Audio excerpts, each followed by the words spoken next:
ओम शांति। आज प्यारे मीठे बाबा की मुरली मंथन की डेट है 8 अगस्त 2022। तो आज मीठे मीठे बाबा ने हमें हमारी आत्मा का कैसे सच्चा श्रृंगार करेंगे। श्रृंगार बिगाड़ता कौन है, बनाता कौन है, बाबा ने क्लियर किया। ज्ञान मार्ग की ऊंची सीढ़ी कौन चढ़ सकते हैं, इसको भी हम समझेंगे। गीत है तुम्हें पाके हमने जहां पा लिया। बेगुनी से गुणवान कैसे बनेंगे। फिर बाबा ने बोला कि कल्प कल्प नंदीगण का नाम तुमने सुना है ना, वो नंदीगण कौन है, इसको तो हम सभी जानते हैं। फिर से समझेंगे किसके बारे में बाबा बता रहे हैं। अकल्याण कौन कर लेते हैं, पंडित मिसल अकल्याण कैसे होता है। आधा कल्प हमने दुख सहन किया है, अब वो दुख पूरे हो रहे हैं, कैसे। फिर बाबा ने बोला कि सबको ये एक बात सिद्ध करना है कि सबका पिता कौन है, ये बताना है। तुम पहले शुद्ध थे, अभी क्या बन रहे हो, फिर क्या से क्या बनोगे।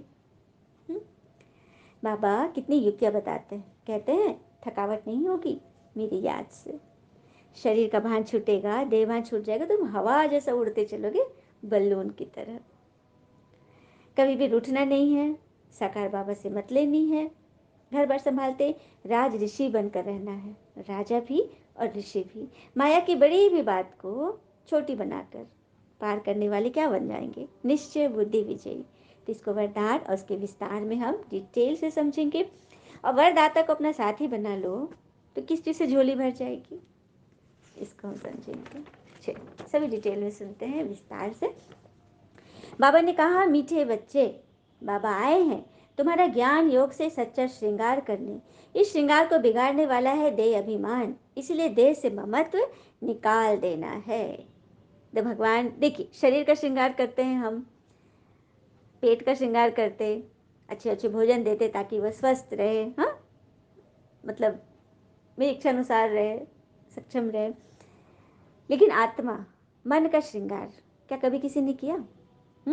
हाँ सब कुछ मेरे रिच में है, सब कुछ मेरे अनुकूल है, तब मेरा मन बड़ा हेल्दी है, बड़ा खुश है। लेकिन थोड़ा सा यदि इच्छा के दाएं बाएं हुई, मेरा श्रृंगार बिगड़ गया मन का। तो उस श्रृंगार का बाबा कह रहे हैं ना, सच्चा सच्चा श्रृंगार करने आया हूँ। तो ज्ञान और योग से, ये ज्ञान परमात्म ज्ञान और योग, योग की महत्वता तो हम सब समझते हैं ना, जो नहीं समझते हैं तो चलिए समझते हैं। अब जैसे कि बुखार, बुखार का जो सिम्टम होता है हम सबको पता है, सर्दी खांसी होगा, देह में दर्द होगा, हाँ हल्का फीवरिश रहेगा, देह गर्म होगा। तो हम हो सकता है हाई फीवर आने के पहले प्रिकॉशन ले लें, तैयारी कर ले, तो हमें बुखार नहीं आएगा। हाँ गला खसखस हो रहा है, खांसी आने वाली, हम पहली गार्गिल कर ले, हाँ कफ सिरप ले ले, तो वो बीमारी हमें नहीं आएगी। हमें इसकी नॉलेज है कि किस चीज़ में क्या करना है। हाँ लेकिन मन में, मन की बीमारी, मन में कोई दर्द भरने वाला है, क्योंकि हमें पता है सामने वाला जो हमारे साथ अच्छा बिहेव नहीं करता है, वो कुछ ना कुछ ऐसा बोलेगा जिससे मेरे मन में खराश आ जाएगी, हाँ मन में बुखार आ जाएगा। तो किस चीज़ की कमी से ऐसा होता है, परखने की शक्ति। हम समय को, व्यक्तियों को, चीज़ों को परखने में भूल कर देते हैं। अब परखने की शक्ति कैसे आएगी, योग से आएगी। योग, परमात्मा से योग लगाएंगे तो परखने की शक्ति आएगी। काफ़ी सारी शक्तियाँ, अष्ट शक्तियाँ, इसमें परखने की शक्ति भी एक है। तो योग से हमें सबसे पहले क्या होगा, फर्स्ट स्टेज में हमारा मन एकाग्र हो जाएगा, हमारी मन की धरनी उपजाऊ हो जाएगी। अब जो धरनी उपजाऊ है उसमें कैसा भी बीज डालो वो फल तो लगेगा ही लगेगा। और ये समय उपजाऊ मन की धरनी कब होती है, उठने के बाद। सुबह उठते हैं ना, आँख खोले, मतलब आपकी मन की धरती एकदम उपजाऊ है, उसमें जो भी संकल्प डालोगे ना वो 2 घंटा के बाद वो पेड़ तैयार हो जाएगा। आगे बात समझ में, मिल गया ना रास्ता। मन की धरनी सुबह के समय उपजाऊ होती है, और रात सोने के समय जब आप निद्रा की अवस्था में, उस वक्त मन की धरनी उपजाऊ है, मतलब सब कॉन्शियस माइंड जगा हुआ है। डालो उस समय बीज। हम क्या करते हैं, सुबह उठते हैं, लेट हो गया, अरे बाप रे इतना लेट हो गया, अब तो मेरा सारा दिन खराब जाएगा। तो धरनी में वो बीज डाल दी, 2 घंटा में पौधा तैयार हो गया, उसके बाद उसी का फल ही मिलेगा हमको। पेड़ तैयार हो गया तो जो संकल्प डाले थे उसका फल मिलना शुरू हो जाता है, होता है ना। हम्म। तो अच्छे अच्छे फल चाहिए, मीठे मीठे फल चाहिए, गुणकारी फल चाहिए, सफलता के फल चाहिए। तो मन की उपजाऊ धरती पर अच्छे अच्छे संकल्प दो कि मैं बहुत धनवान हूँ, मैं बहुत भाग्यशाली, मेरा परिवार एकदम दैवी परिवार है, सब मेरे गुड फ्रेंड हैं, सब मेरे सहयोगी हैं। अच्छे अच्छे थॉट। बच्चे नहीं पढ़ रहे लेकिन कहना कि मेरा बच्चा बहुत पढ़ने में तेज है, मेरा बच्चा बहुत आज्ञाकारी है, दुनिया का सर्वश्रेष्ठ बच्चा है। ऐसा करोगे आपके बच्चे भी जहाँ भी होंगे वहाँ राइज करेंगे, क्योंकि हमने मन की धरती पे, उपजाऊ धरती पे अच्छे अच्छे संकल्पों के बीज बोए, तो उसका पेड़ तो तैयार होना ही होना है। जैसा सोचेंगे वैसा पेड़ तैयार होगा। तो श्रृंगार को बिगाड़ने वाला है देह अभिमान, यही कि मेरे साथ ऐसा है, लोग ऐसे कहते हैं, ये देह अभिमान है। इससे निकलने के लिए बाबा कह रहे हैं। प्रश्न, ज्ञान मार्ग की ऊंची सीढ़ी कौन चढ़ सकता है? उत्तर, जिनका अपना देह में या किसी देहधारी से कोई मोह नहीं हो। मोह में दर्द है, मोह नहीं रखो, उसके बदले स्नेह रखो, प्रेम रखो, सच्चा प्रेम रखो। जैसे कि एक माँ अपने बच्चे से करती, कितनी भी गलती करे, पिता भले डांट देगा, घर से भी निकाल सकता है गुस्से में, लेकिन माँ कभी ऐसा नहीं करेगी। कहते हैं ना, माता कभी कुमाता हो नहीं सकती। तो उस तरह से हमें अपने मन की माँ बनना है। मन हमारा बच्चा है, उसको हमेशा संभाल के रखे, किसी के नाम रूप में नहीं फंसा है, फलाना ऐसा है, फलाना वैसा है, इसको ऐसा करना चाहिए, और मन मेरा फंस रहा है, रो रहा है। तो बाप दादा वार्निंग देते हैं, बच्चे एक दो के नाम रूप में मत फंसो। देखो, फंसना दो तरह से होता है, एक अच्छाई में भी फंस जाता है, उसमें भी फेविकोल का जोड़ा है, चिपक जाएंगे। और बुराई में तो चिपकते ही है, बुराई तो मन से हटती ही नहीं है, हमेशा वो सीन फ्लैश होते रहता है, मन बुद्धि पे होता है ना। तो किसी का पति बीमार है, तो मन में सुबह सुबह क्या संकल्प करना, मेरे पति तो बहुत स्वस्थ हैं, और जो भी हुआ इनका बहुत बड़ा ग्रह कट गया, हाँ अब ये पहले से भी ज़्यादा ताकतवर बन जाएंगे। बस उसके लिए बस उपाय करते रहना है, नियम से खाना है, दवा भी पॉजिटिवली लेनी है, और सब कुछ पॉजिटिवली करना है। गीत है, तुम्हें पाके हमने जहाँ पा लिया है, जमी तो जमी आसमां पा लिया है, तुम्हें पाके हमने। ओम शांति। ये मीठा सा गीत, पूरा सा गीत इसी चैनल पर सभी सुन लेना। हाँ, ओम शांति। मीठे मीठे बच्चों, तो गीतकार समझ ही गए होंगे कि भगवान को पाकर हमने सब कुछ पा लिया। अब भगवान नई रचना रच रहे हैं, तुम बच्चे सम्मुख हो। तुम जानते हो बेहद के पिता से ब्रह्मा द्वारा हम ब्राह्मण ब्राह्मणियां बन रहे हैं। तो हम आसमान तो क्या, धरती सागर सब पा लिए। हम राज भी करते हैं स्वर्ग पर, विश्व की बादशाही लेते हैं। जो ये सब बातें अभी तुम जान गए हो, सिर्फ यही समय है जब तुमको सारी सृष्टि की नॉलेज है। बाबा कह रहे हैं, कहते हैं ना, खुद को ऐसा बनाओ कि आपसे मिलने वाला हर शख्स आपके जैसा बनना चाहे। तो भगवान वही तो चाह रहे हैं, हम ऐसा बनाना चाह रहे हैं जिसे हम सदियों तक पूजते आए, अपने दैवी स्वरूप को। तो वैसा बना रहे भगवान को, साधारण तो नहीं बनाएंगे ना, भगवान तो श्रेष्ठ से श्रेष्ठ बनाएंगे। फिर बाबा कह रहे हैं, अभी तुम जानते हो बेहद का पिता आया है, जिसको गीता का भगवान कहते हैं। भक्ति मार्ग में पहले सर्वशास्त्र शिरोमणि गीता ही सुनते आए ना, और गीता के साथ भागवत महाभारत भी है। यह भक्ति की बहुत समय के बाद शुरू हो जाती है, यह भक्ति भी बहुत समय के बाद शुरू हो जाती है। कब शुरू होती है भक्ति? तो सत्युग त्रेता पार होता है 2500 वर्ष, उसके बाद भक्ति शुरू हो जाती है द्वापर से। फिर आहिस्ता आहिस्ता मंदिर बनते हैं, शास्त्र बनते हैं। सत्युग में ये तुम नहीं जानते थे कि हम फिर चंद्रवंशी बनेंगे, ये बात भी सच है। सत्युग में हम थे सूर्यवंशी, 16 कला संपूर्ण, तो उनको थोड़ी पता था कि हम त्रेता में 2 कला कम हो जाएंगे, चंद्रवंशी बनेंगे, किसी को नहीं पता। तो उतरती कला है, देवताओं की भी उतरती कला है। तो चढ़ती कला किसकी है? ब्राह्मणों की, क्योंकि हम बच्चे अभी संगम पर ईश्वर से पालना ले रहे हैं, तो हर सेकंड हर घड़ी ऊपर की ओर चढ़ रहे हैं। चढ़ती कला से ब्राह्मणों की होती हुई संगम पर, बाकी सब की उतरती कला है, क्योंकि सत्युग से कहानी शुरू होगी, सृष्टि चक्र शुरू होगा नया, नए सिरे से। तो धीरे धीरे धीरे एक एक स्टेप तो नीचे उतर ही रहे, अभी चढ़ने की बारी है। जो हमारा श्रृंगार बिगड़ा हुआ है उसको बनाने के लिए भगवान आए, और एक एक कदम हमें ऊपर चढ़ा रहे हैं। इसलिए बाबा कहते हैं बच्चे देह का ममत्व छोड़ो, किसी के नाम रूप में अच्छाई बुराई में मत फंसो, अपनी बुद्धि से काम लो, क्योंकि मैं तुम्हें पढ़ा रहा हूँ। कई तो कह देते हैं ना कि हम तो शिव बाबा से प्रेरणा ले लेते हैं, कईयों को घमंड भी होता है, लेकिन बाबा कहते हैं साकार से प्रेरणा लेनी पड़े, क्योंकि शिव बाबा निराकार क्या आकाशवाणी से प्रेरणा देंगे?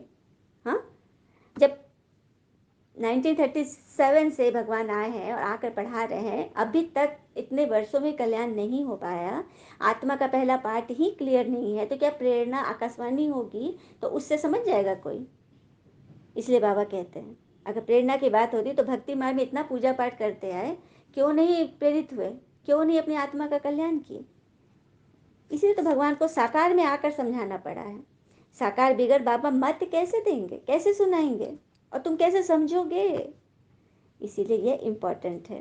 कहते हैं ना, ईश्वर भारत में ही आकर शरीर में प्रवेश करते हैं, जिसको भागीरथ नंदीगण कहते हैं। भक्ति में भी है ना, शिव की सवारी किसको दिखाते हैं? नंदी को दिखाते हैं। तो ये नंदी कौन है? ब्रह्मा पिता, इस संस्था के फाउंडर वही तो है। शिव की सवारी, जिसके तन में भगवान ने प्रवेश किया, जिसके मुख से भगवान ये गीता ज्ञान दे रहे हैं, वही है सच्चा नंदीगण। दुनिया में तो नंदीगण के कारण जानवर को रख दिया वहाँ पे। तो ये सब बात समझाने की है। बाबा ने बोला मीठे मीठे बच्चों, ये पढ़ाई भविष्य के लिए, तुम नई दुनिया के लिए पुरुषार्थ कर रहे हो। औरों का कल्याण भल हो जाए, पर तो तुम्हारा कुछ भी कल्याण नहीं होगा यदि तुम एक दो के नाम रूप में फंसकर अपना पद भ्रष्ट करोगे तो। क्या बात, हमने किसी को ज्ञान सुनाया, समझाया, सामने वाला समझ गया, वो अपना कल्याण कर रहा है, लेकिन हम वहीं के वहीं रह गए, हम वहीं के वहीं रह गए, हम सिर्फ पढ़ाने रटाने लायक ही रह गए, ना हम आगे बढ़ रहे हैं ना पीछे हट रहे हैं, तो अपना कल्याण तो नहीं हो रहा, हम तो स्टिक हो गए। हाँ, और जो सुनने वाला वो आगे बढ़ गया। पंडित मिसल मत बनो, पंडित मिसल मत बनो, अपने आचरण सही करो, आचरण सही करने हैं। तभी हमें दुनिया में भी मान मिलेगा, आचरण से। चलिए आचरण पर सुनते हैं। रूस के प्रसिद्ध लेखक लियो टॉल्स्टॉय को एक बार अपना काम कर देखने के लिए एक आदमी की जरूरत पड़ी। उसने अपने मित्र की सलाह ली और कहा कि तुम कुछ आदमी को भेजो। उसने बहुत सारे आदमी को भेजे उनके पास। कुछ दिनों के बाद मित्र ने किसी को उनके पास भेजा। वह काफ़ी पढ़ा लिखा था, उसके पास कई प्रकार के सर्टिफिकेट और डिग्रियां थी। वह व्यक्ति टॉल्स्टॉय से मिला, लेकिन तमाम डिग्री होने के बावजूद टॉल्स्टॉय ने उसे नौकरी पर नहीं रखा, बल्कि एक अन्य व्यक्ति जिसके पास ऐसी कोई डिग्री नहीं थी, उस लेखक ने उसका चयन कर लिया। तो उसके मित्र ने पूछा, अरे मैं तुम्हें कितना बढ़िया लड़का भेजा था जो काफ़ी डिग्री था, तुम्हारे काम कर बहुत अच्छे से समझता, उसको नॉलेज भी थी लिखने पढ़ने की। तो टॉल्स्टॉय ने बताया कि जिस व्यक्ति को मैंने चयन किया है उसके पास तो अमूल्य प्रमाण पत्र है, अनमोल। उसने मेरे कमरे में आने के पूर्व मेरी अनुमति मांगी, दरवाजे पर रखे गए डोरमेट पर जूते साफ करके रूम में प्रवेश किया। उसके कपड़े साधारण लेकिन साफ सुथरे थे। मैंने उसे जो प्रश्न किए उसने उसको बिना घुमाए फिराए संक्षिप्त उत्तर दिया, जितना जानता था उसने बोला। अंतिम मुलाकात पूरी होने पर वह मेरी इजाज़त लेकर नम्रता पूर्वक वापस चला गया। उसने कोई खुशामद नहीं की, किसी की सिफारिश की बात भी नहीं की। अधिक पढ़ा लिखा न होने के बावजूद उसे अपनी काबिलियत पर विश्वास था। इतने सारे प्रमाण पत्र बहुत कम लोगों के पास होते हैं, ये चरित्र के प्रमाण पत्र हैं। और तुमने जिस व्यक्ति को भेजा था उसके पास इनमें से कोई भी प्रमाण पत्र नहीं था जो इस बच्चे में था। वो सीधा ही मेरे कमरे में चला आया, बिना आज्ञा कुर्सी पर बैठ गया और अपनी काबिलियत के डींगे हाँकने लगा, और तुमसे जान पहचान के बारे में मतलब बड़ी बड़ी बातें करने लगा, मतलब सिफारिश की बात करने लगा। तुम ही बताओ उसकी इन डिग्रियों की क्या कीमत है? उसका मित्र टॉल्स्टॉय की बात समझ गया कि असली प्रमाण पत्र जो होती है वो चरित्र की होती है। तो यहाँ भगवान ही तो हमें वही बना रहे हैं, चरित्र का महत्व दे रहे, चरित्र के प्रमाण पत्र को भगवान हमें दे रहे हैं कि हम अपने जीवन को इस पढ़ाई से, इस ज्ञान योग से अपना श्रृंगार करें, पंडित मिसल नहीं बन के रह जाए, है ना। फिर बाबा आगे बोले, तुमने बहुत दुख सहन किए, आधा कल्प सहन किए, गम सहन किए, अभी वह निकल खुशी का पारा चढ़ता है। हाँ, अभी तुमको खुशी होती कि हमारे सुख के दिन आ गए, सुख धाम में जा रहे हैं, दुख के दिन पूरे हो गए। उच्च पद पाने का तो पुरुषार्थ करना चाहिए ना, सुख धाम में जाने के लिए। उसी की तो पढ़ाई बाबा हमें पढ़ा रहे हैं। भगवान यही बोलते हैं ना कि जीवन मिलना भाग्य की बात है, मृत्यु होना समय की बात है। परंतु मृत्यु बाद भी लोगों के दिल में जीवित रहना, ये है कर्मों की बात, कर्मों की बात। खाली दिमाग में बेकायदे की बातें भरी जाती, जैसे खाली खेत है, कुछ भी नहीं रोपा गया, उपजाऊ है, तो उसमें जंगली बीड़ आ ही जाएंगे, जंगली पत्ते आ जाएंगे, है ना। तो उसको अच्छे अच्छे विचारों से भरो। तो अच्छे विचारों को भरने के लिए भगवान आ गए हैं। हमें तो कुछ सोचना करना ही नहीं है, सब कुछ हमें मैंने पूरी थाली परोस देते हैं बाबा, बस हमें उठाकर खाना है। हम उतना भी ना करें तो बाबा क्या करे? सब कुछ हमें दिमाग भी नहीं लगाना कि कैसे चलना है, बाबा क्या करना है, सारा विधि बाबा हमें बता देते। बाबा कह रहे कि सत्युग के तुम्हारे सुख की उम्मीदों के दिए अभी जग रहे हैं, तुम्हारा दिया बुझ जाता है दुख के कारण। भगवान हुआ तुम्हारा सब दुख अब मिटने वाला है। क्या बात है, बाबा बार बार कह रहे हैं कि भगवान उवाच, भगवान के वचन है, गारंटी है कि तुम्हारे सब दुख दूर होने वाले हैं। तुम्हारे सुख के दिन घनेरे आ रहे हैं, अंधों की लाठी बनो। अब देखिए, हम सुखी हो गए, हम खुश हो गए, तो क्या हम अपने तक सीमित रखें? ये खुशी को हम औरों तक नहीं बांटे? जो बीमार है, जो दर्द में है, जो परेशानी में है, काफ़ी तरह अनेक तरह की परेशानी से सब घिरे पड़े हैं, उन सब को पार निकालना हम बच्चों का काम है, क्योंकि बाबा ने हमें पार लगाया है। तो हमारा काम है कि हम सबको रास्ता बताएं। फिर बाबा ने बोला, प्रश्नावली आदि बोर्ड पर जहाँ तहाँ लगा दो, एक भगवान को सिद्ध करो, यही तुम्हारा काम है। तुम ब्राह्मण से देवता बनेंगे, शूद्र थे अभी ब्राह्मण बने, ब्राह्मण है चोटी, यह सब बात समझाओ। ब्राह्मणों की चढ़ती कला है, सारी बातें समझाओ। अभी आत्मा को तुम्हारे पंख मिले हैं, आत्मा जो भारी है ना वो हल्की बन जाती है। और कहते हैं ना, जब आत्मा हल्की हो जाएगी तो आप हर किसी के आंसू पोंछने के लिए तैयार हो जाओगे।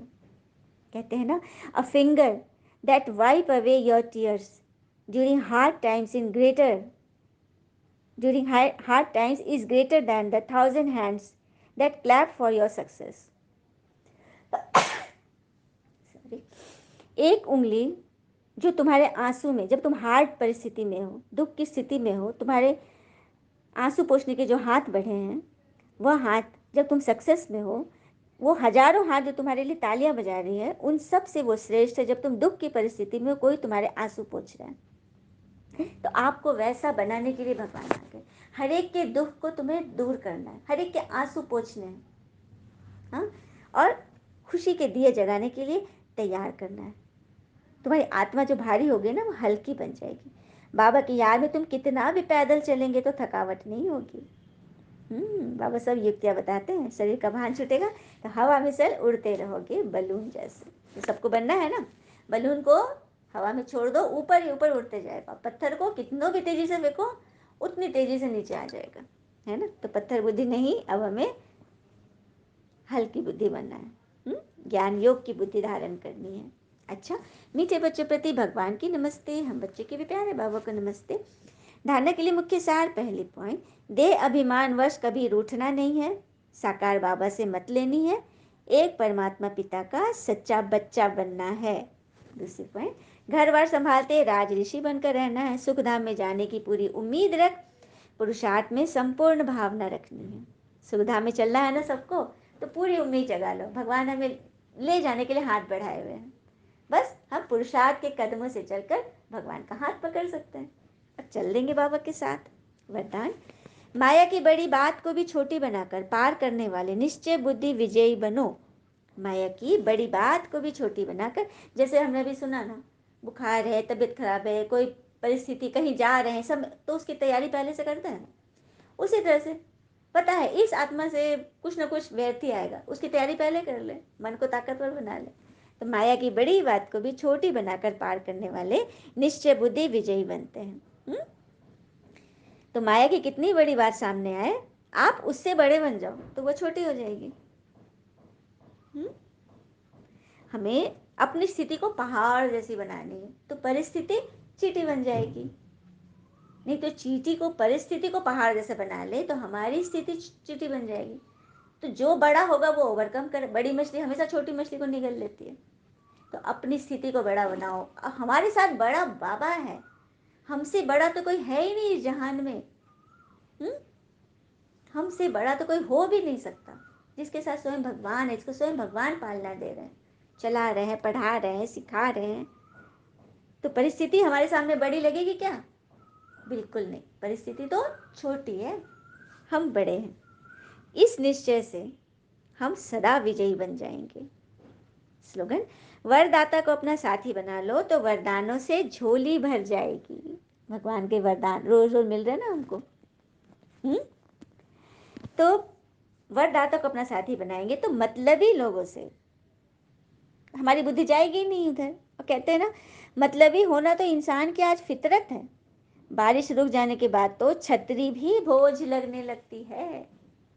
जब बारिश होती है, छतरी लिए हैं तो कितना यूजफुल लगता है, वहाँ छतरी कितना इंपॉर्टेंट है। लेकिन जैसे ही बारिश रुकी, हाथ में टांगे हैं, ओहो ओहो, बोझ लगने लगती है, भारी लगने लगता है ना। मतलब निकलता है तो इसी तरह से होता है। तो हमें उसमें जाना ही नहीं है, हमें तो बस मतलब होनी चाहिए अपने पुरुषार्थ से कि कैसे हम अपने आप को भगवान की नज़र में सजा के रखें, तैयार करें। तभी तो वरदान से हमारी झोली भरती जाए। जितना जितना हम भरेंगे उतना सबको दान करें। सुना था ना, खुद को ऐसा बनाओ कि हर शख्स आपके जैसा बनना चाहे। अच्छा, ओम शांति। शुक्र है मुझे बाबा, वो बाबा के प्यारे प्यारे बच्चे। All is well always. Om Shanti.